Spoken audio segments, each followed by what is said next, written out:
Hai, kita lanjutkan ya. Video kali ini akan membahas tentang metode perbaikan tanah dengan geotextile. Jadi di video awal sudah saya jelaskan beberapa jenis tentang geosintetik. Kemudian ini saya jelaskan khusus tentang geotextile. Jadi sebenarnya pengucapannya jangan terbalik ya nanti. Jadi geosintetik itu kelas besarnya dan geotextile itu adalah kelas khusus dari yang akan kita pakai dalam desain.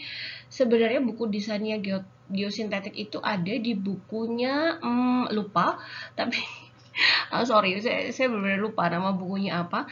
Tapi masih ingat benar saya bahwa ada buku yang tentang desain geosintetik full menggunakan bahasa Inggris. Di sana dia banyak termasuk desainnya geogrid, vertical drain, geotextile, dan macam-macam dari jenis komponen geosintetik. Nah, kenapa kok geotextile ini saya bahas? Karena geotextile ini sudah banyak dipakai di Indonesia. Jadi baik di lereng maupun di jalan raya, geotextile sudah banyak dipakai.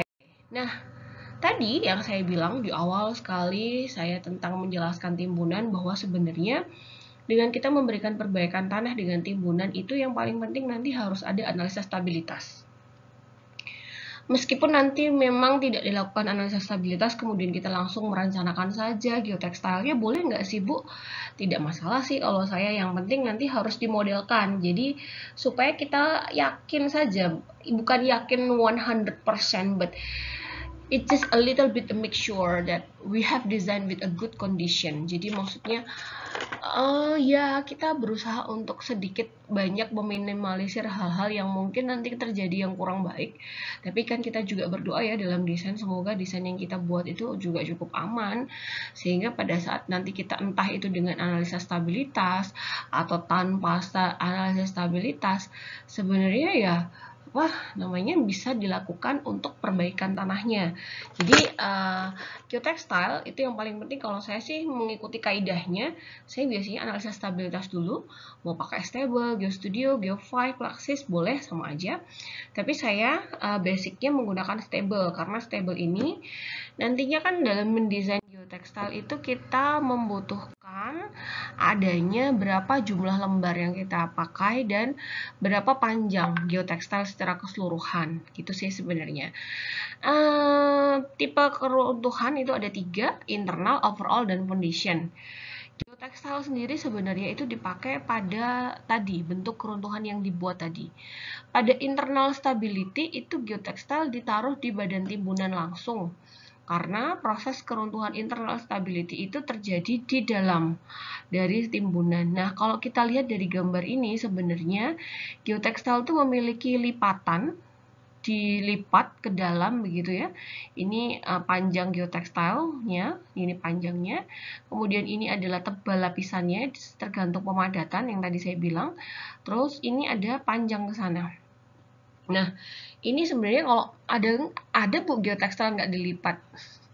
Itu tadi sebenarnya buat apa kalau geotextile nggak dilipatin, sama aja kayak kita apa itu namanya ya bahasa Indonesia itu menggelar segala sesuatu tanpa ada ikatan. Aduh, tanpa ikatan tuh seperti apa ya, aduh nggak enak gitu ya jadinya ya, gitulah pokoknya.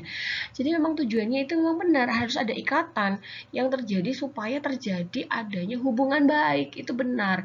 Jadi balik lagi ya gengs milenial, yang namanya ikatan tuh penting. Jadi jangan cuma hanya ada itu aja tapi nggak ada kepastian, intinya kan kayak gitu. Jadi sebenarnya kepastian di geotextile tuh ya lipatannya itu. Kalau kita tidak memberikan kepastian berupa lipatan, sebenarnya kita hanya memberikan janji palsu aja. Duh, kok dalam ya jadinya. Nggak, bukan. Jadi sebenarnya kita tuh memang butuh lipatan, panjang geotextile di belakang bidang longsor. Karena kalau kita punya overall stability, kita tuh punya jari-jari kelongsoran.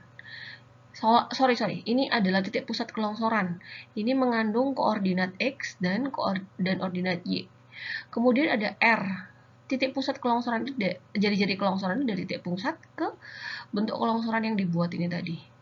Nah, kemudian overall stability itu punya panjang kelongsoran. Dari mana panjang kelongsoran? Panjang kelongsoran itu dilihat dari sini loh. Dari pojok ini sampai ke sini. Ini.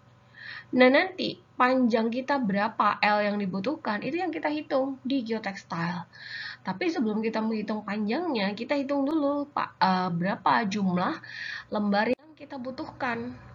Oke. Sebelum kita menghitung jumlah lembarnya, yang paling penting itu kita harus menghitung kekuatan geotextilenya dulu. Geotextile yang digunakan di sini lagi-lagi harusnya adalah geotextile yang memiliki kekuatan tarik, yaitu geotextile yang woven. Di mana geotextile yang woven itu memiliki kekuatan T ultimate, yaitu yang dilihat dari brosurnya. Di mana brosurnya ini biasanya bahasanya adalah tensile strength. Kalau ada tensile strength arah MD atau CD, pakai saja yang ini arah memanjang, ya. Karena kan nanti kita akan memasang geotextile searah panjang dari keseluruhan. Jadi geotextile itu seperti gulungan-gulungan kain besar. Jadi dia satu gulung itu biasanya panjangnya 6 meter apa ya? Salah. Berapa ya? Tergantung suppliernya, saya agak lupa. Kemudian dari T ultimate itu dikalikan dengan beberapa faktor keamanan. Dari kesalahan pemasangan, dari rangka, kimia, dan biologi. Berapa angka nilai safety faktornya? Tergantung penggunaan di geotextilenya. Lihat saja kita menggunakan geotextilenya dalam kaidah apa? Mau separation, uncross, dan lain-lain, segala sesuatunya. Itu semuanya bisa dipilih dari nilai angka keamanannya. Baru nanti kita punya yang namanya suatu T allowable. Nah, T allowable inilah yang kita pakai dalam desain geotextile. Itu yang paling penting. Oke, ini adalah contoh kalau kita punya brosur geotextile, tapi ini saya ambilkan geotextilenya adalah woven, di mana di sini yang diambil adalah tensile strength, ya ini ada arah MD dan CD. Kalau dilihat MD sama CD mah sama sebenarnya, tinggal kalian ambil yang MD juga nggak apa-apa. Kemudian di sini juga ada kekuatan tarik arah memanjang dan arah lebar. Maka sebenarnya kamu ambil saja di arah panjang. Nah, ini adalah kalau kita misalkan punya contoh kasus stabilitas jalan, ada jalan besar sama jalan kecil. Jadi sebenarnya tujuan kita menambahkan geotextile itu sebenarnya untuk menambah angka keamanan, supaya angka keamanannya ini memiliki nilai angka safety minimum sesuai dengan desain minimumnya berapa. Misalkan kita SF minimumnya adalah 1,25 untuk jalan apa? Boleh saja, tidak ada masalah. Nah, tadi saya bilang dalam kita menentukan suatu pelaksanaan timbunan, kalau kita punya hak awal, tidak mungkin kita memiliki hak awal 5 meter saja, kita langsung nimbun 5 meter, ujuk-ujuk, tiba-tiba nimbun 5 meter saja. Tidak, tapi sebenarnya kita harusnya menimbunnya adalah bertahap. Nah, bertahap itu maksudnya adalah kita memiliki kecepatan penimbunan sebenarnya. Apa sih kecepatan penimbunan? Nanti akan saya jelaskan di sini. Nah, ini yang saya bilang, misalkan ini adalah contoh dari yang kasus yang pernah saya selesaikan sendiri. Jadi sebenarnya kalau kita mau melakukan pemodelan dengan cara stable, mau dengan GeoStudio, Geo5, dan lain-lain sebagainya atau Plaxis, kita harus menggambarkan si geometrinya ini. Nah, oke. Saya tuh kan nggak bisa gambar pakai AutoCAD, nah saya menggambarkannya pakai Excel. Dengan koordinat profil timbunan. Dimana dalam setiap kita menggambarkan timbunan yang kita punya titik pertama, garis, lanjut naik, sini, sini, sini. Ternyata titik yang di sini, ini punya suatu nilai koordinat. Kayak. Jadi dari gambar ini tuh bisa diidentifikasi banyak. Apa banyaknya? Dari gambar ini tuh bisa dilihat ini. Satu, kita lihat geometri timbunan ya. Kalau di stable, space 3 ke 4 ini yang namanya termination. Dimana ini adalah nilai lebar dari timbunan yang kita punya. Dimana nilai lebar timbunan adalah sesuai dengan desain jalan yang kita pakai. Misalkan berapa lajur, berapa arah, pakai median, pakai apa itu namanya? Saluran atau tidak. Sorry. Kadang-kadang saya kalau ngajar juga agak-agak lupa. Termasuk saya ngajar di kelas, kadang-kadang saya juga perlu diingatkan oleh mahasiswa saya. Kadang saya juga lupa, kadang saya salah. Jadi nggak ada masalah sih. Kan kita manusia biasa penuh dengan kesalahan. Oke, lanjut. Initiation. Initiation itu kalau di kurvanya stable itu di space 1-2 ini. 1-2 Ini. Kemudian kalau sudah, kita ingin tahu nih, di dalam gambar ini tuh sebenarnya mengandung apa? Banyak hal. Oke. Satu, kita bisa mengidentifikasi H inisial timbunan. Dari mana? Ya dari dasar ini loh, dari poin nomor 2 ke poin nomor 3. 2, ini ada 20, ke poin 3. Y-nya yang dilihat no, 20 ke 28,1. Berarti ketinggiannya adalah, selisihnya adalah 8,1. Artinya, ketinggian timbunan awalnya di sini adalah 8,1 meter. Kemudian lanjut, lebar timbunan. Lebar timbunan dari mana? Berarti dari jaraknya 3 ke 4. 56,6 sampai 106,2. Itu berapa berarti? 50 meter. Ternyata di sini B-nya adalah 50 meter. Berarti bisa kita identifikasi dua, ketinggian awal dan lebar. Kemudian initiation di sini tergantung kamu menggambarkannya, pemodelannya di lapangan. Apakah memang di sebelah samping kiri kanan timbunanmu ini sempit, kecil atau bagaimana? Kalau memang bebas, jalan raya bebas, kemudian atau suatu lokasi yang luas, ya tinggal kamu samakan saja dengan berapa jaraknya. Oke. Jadi kalau di stable itu yang namanya poin 1, 2, 3, 4, 5, 6 ini namanya point surface ya. Jangan lupa. Di sini saya sudah bilang poin 1, 2, 3, 4, 5, 6 ini adalah point surface. Permukaan subsurface pada stable itu dimulai dari garis 2 ini. Kalau misalkan ini sorry saya pakai garis warna apa ya, ini enaknya pakai warna merah. Saya hapus dulu bentar. Jadi saya hapus. Oke, jadi subsurface itu dimulai dari mana? Subsurface itu dimulai pada ini, garis hitam ini namanya subsurface, tanah dasarnya. Subsurface kedua adalah dimulai dari sini. Nah, ini gambar kalau kamu memang jenis tanahnya berlapis-lapis di stable. Sampai ketinggian sampai mentok 0 meter, oke, nggak ada masalah. Ini yang namanya subsurface. Jadi stable itu dibedakan menjadi surface dan subsurface.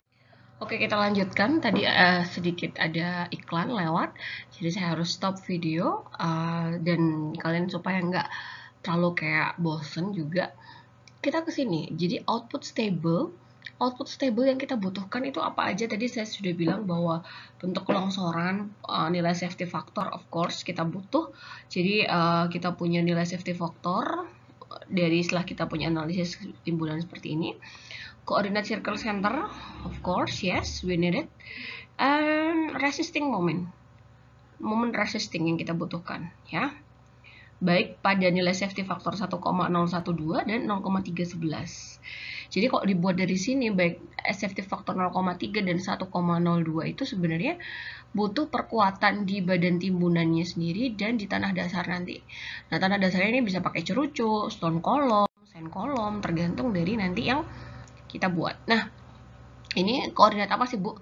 Ini koordinat yang akan keluar pada hasilnya stable di komponen hasil keruntuhan terkritis. Di analisa stabilitas, di video analisa stabilitas kan saya sebutkan bahwa di stable itu kan dianalisis dengan cara Bishop dengan 100 kali potongan. Dari 100 kali potongan itu ternyata diperoleh bahwa ada satu yang paling kritis. Nah, satu yang paling kritis itu bentuknya dapat digambarkan dengan ya ini yang paling yang paling kritis bentuknya. Ini ternyata. Jadi kita punya kedalaman longsornya adalah ternyata sedalam 9 meter di sini. Dengan panjangnya 47 meter. Tidak, ini mesti harus dianalisis. Jadi kalau dalamnya masih bisa langsung dijustifikasi 9 meter, tapi untuk panjangnya harus kita bandingkan dengan nilai X dan Y yang kita punya tadi. Ini kalau misalkan SF-nya 1,012.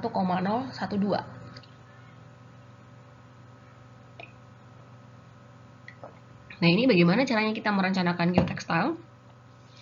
Berarti kan tadi saya bilang bahwa kalau kita merencanakan geotextile itu kita butuh nilai safety factor dan moment resisting.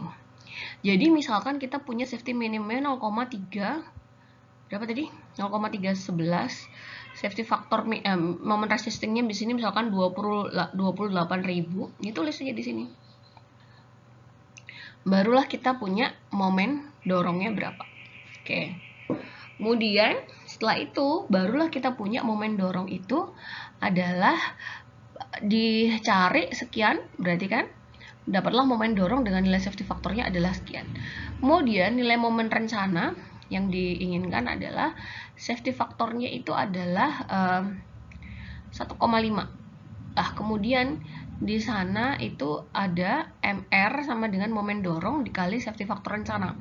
SF rencana itu tergantung kalian ya, nanti berapa nilainya. Momen dorong itu ya dari yang dihitung di poin nomor 2 dikalikan dengan SF rencananya berapa, dapatlah suatu nilai. Nah, nilai tersebut ini kemudian dimasukkan dalam MR rencana. Nah, MR minimum ini adalah MR yang diperoleh dari outputnya si stable, sehingga dapatlah nanti delta MR itu adalah berarti berapa nanti kebutuhan geotekstil yang akan kita pakai dalam desain, berapa banyak jumlah lembarnya. Yang nomor 4 itu adalah menghitung tadi kekuatan allowable dari geotekstilnya, T ultimate dari tensile strength geotekstil, kemudian kita masukkan, lalu kemudian kita masukkan macam-macam nilai angka keamanan yang kita pilih, kemudian dapatlah T allowable, jadi kekuatannya adalah sekian. Nomor 5, menghitung panjang geotekstil di belakang longsor. Jadi kalau kita punya panjang geotekstil di belakang longsor, ini banyak sekali mahasiswa saya yang nanya, Bu, gimana ini? Oke, nice. Jadi sebenarnya gini, kalau kita punya bentuk kelongsoran seperti ini, tadi kita punya titik pusat kelongsoran, di sini kita punya nilai X initial, ya. Kemudian di sini kita juga punya nilai X termination. Dari situlah sebenarnya letaknya panjang total keruntuhan yang terjadi. Namun kebutuhan geotekstil itu hanya dihitung di kaki timbunan ini sampai ke belakang bidang longsor. Nah, panjang di belakang bidang longsor ini saya bedakan ya, nanti saya beri garis hijau. Panjang di belakang bidang longsor itu dihitung dengan cara ini. Nih, ada T kekuatan geotekstil, ya pasti ini adalah T allowable-nya geotekstil. Jangan sampai kalau kita mendesain itu pakai T-nya T ultimate ya. Safety factor, ya dari safety factor yang kita rencanakan. Kemudian ini TI tegangan geser 1 dan tegangan geser 2. Now, kita punya ini gaya gesek tanah dengan timbunan dan gaya gesek tanah dengan tanah dasar. Kalau kita masang geotekstil nih, ini ya, saya pisah gambarnya geotekstil dalam suatu timbunan, ini di dasar lapisan bawahnya ini, ya logikanya. Kalau kita punya kelongsoran, oke, lalu kita pasang geotekstilnya di sini. Geotekstil yang paling bawah itu sebenarnya ada interaksi siapa? Ada interaksi geotekstil dengan tanah timbunan dan geotekstil dengan tanah dasar yang di bawah. Sehingga panjang yang paling dasar dari geotekstil itu menggunakan rumus ini, tapi komponennya itu adalah yang di bawah, gaya geser akibat dari timbunan dan tanah dasar. Di mana di timbunan kamu harus punya nilai C-nya timbunan, yang di sini itu adalah sudut gesernya timbunan, dan jangan lupa di sini ada faktor tegangan, berarti adalah fungsi dari gamma dikali dengan H. Ya. Berarti kalau di timbunan di sini hanya berapa? Ya setinggi ini berapa? Kalau pakai 0 ya nggak mungkin loh. Oh, di sini ketinggiannya adalah total, misalkan di sini ketinggiannya 8,1. Jadi ngitung timbunan untuk perencanaan geotekstil yang dasar itu dihitung elevasinya bukan 0 tapi elevasi yang paling besar 8,1. Sedangkan di sini elevasinya 0. Tinggal dibalik saja, gamma dikali H, oke. Kemudian baru kemudian yang di sini adalah gamma. Gammanya tanah dasar. Berarti ya di sini gammanya. Gamma tanah dasar. Berarti di sini ada gamma dikali dengan H. Hanya tanah dasar yang di sini berapa? Berarti hanya ini kan ketinggiannya dimulai dari sini ke bawah. Berarti hanya adalah 0 untuk yang tanah dasar. Gammanya gamma 0. Berarti full interaksi sebenarnya adalah dari tanah timbunannya. Jadi paham ya? Sebenarnya kok nanti naik lagi ke atas di sini ya berarti tinggal gaya geser dari timbunannya saja. Kalau misalkan Bu, ini saya tanya untuk yang paling dasar timbunannya ini hanya itu diisi dengan misalkan ini ketinggiannya adalah tanah dasarnya 3 meter. Gitu ya. Terus kamu di sini 3, di sini ke bawah 0. Itu salah, nak, sayang ya. Salah, anakku ya. Karena diagram tegangan itu kalau di tanah itu kan bentuknya segitiga. Dimana yang di atas ini adalah 0, tidak ada tegangan, maka hanya adalah sama dengan 0. Baru kemudian yang di sini adalah 3 meter, gitu ya. Jadi nanti kalau naik ke atas di sini, nah, di sini panjang geotekstil yang dibutuhkan, ya tetap pakai rumus yang ini, Tapi komponen tegangan yang di bawah ini hanya akibat interaksi tanah timbunannya saja, karena semakin ke atas hanya dipengaruhi oleh timbunan. Oke, ini untuk panjang di belakang bidang longsor, panjang di belakangnya. Berarti kita punya panjang geotekstil itu di depan bidang longsor. Panjang depan bidang longsor itu dari mana berarti? Ya dari komponen angka ini, nilai X di sini, tadi kan angka 2. Di sini berapa nilai X-nya? Ya ini tinggal kamu kurangi berapa. Ini sejaraknya berapa? Misalkan ini jaraknya 20 meter. Di sini jaraknya 10 meter. Ini kan misal. Bisa tepuk panjang banget 20 meter. Ini kan misal, sayang ya. Misal 20 meter ini 10. Kemudian lipatan geotekstil. Ini kita bilang lipatan ya, lipatan yang di sini namanya lipatan. Lipatan yang warna biru tua, ini lipatan. Lipatannya ini berkisar antara setengah meter sampai dengan 1 meter. Atau ketebalannya ya terserah kamu. Ketebalannya ini adalah kelipatan dari 0,2, 0,3, 0,35. Oh salah, 0,2, 0,25 atau 0,3. Maksudnya kamu boleh melipat geotekstilmu ini setebal 20 cm, boleh. Lapisan pertama, lapisan kedua naik 0,4 cm, boleh, tidak ada masalah. Apakah harus setiap 20 cm, Bu, dipadatkan? Ya, nanti kan akan tergantung alatmu di lapangan juga ya, itu juga mempengaruhi. Jadi, lipatan di depan ini adalah 0,2, 0,3 dan kelipatannya. Yang di sini, ini yang saya bilang tadi, setengah sampai 1 meter. Ya, jadi ya ini salah ya, bukan nah ini. Jadi ini sebenarnya yang panjangnya 0,5 sampai dengan 1 meter. Nah, jadi panjang totalnya geotekstil yang dibutuhkan pada lapisan pertama adalah ya ini panjang total keseluruhannya di belakang bidang longsor 10 ditambah dengan 20 ditambah berapa tebal lift pemadatan 20 cm, 30 cm atau berapa, ditambah dengan yang dilipat tadi. Ini kok gini dipasang angkur ya, biar nggak kemana-mana, biar nggak copot. Jadi yang namanya ikatan itu memang butuh simbol. Nah, simbolnya dibutuh dengan angkur. Kalau kalian butuh ikatan cinta, berarti tuh kayak nama sinetron, ikatan cinta dilambangkan dengan cincin misalkan. Nah, itu misalkan. Nah, ini adalah bagaimana kita mendesain panjang di belakang bidang longsor sampai kita kebutuhan geotekstilnya. Dan memang harus dilipat. Jangan nggak dilipat sih sebenarnya. Oke, menghitung kebutuhan geotekstil dari mana? Menghitung kebutuhan geotekstil itu adalah dengan kita membuat tabel seperti ini, di mana ini ada jumlah lapis, ada H timbunan, ada TI, T allow, dan M geotekstil. T allow itu ya tergantung dari T allowable dari geotekstilmu. Ini misalkan, ini ya misalkan ya, ini saya pakai ketebalan geotekstilnya adalah 0,2 meter. Jumlah lembar per lapisan, jadi maksudnya ketika saya menaruh lapisan lembar geotekstil di bawah ini, salah, jangan sama warnanya, pakai yang warna kuning, ketok ora ya, jadi pakai yang warna kuning nih, ini, dia di sini lembarnya itu dipasang 1, 2, baru dua-duanya dilipat bersamaan gitu ya. Itu kalau 2 lembar ini maksudnya. Tapi langsung tabuk dipasang 2 lembar, enggak, saran saya tetap dicoba dulu 1 lembar, kan kita ngitung dulu, merencanakan dulu baru diaplikasikan. H timbunan otomatis dari yang kita ketahui 8,1 dikurangi dengan tebalan rencana adalah 0,2 meter.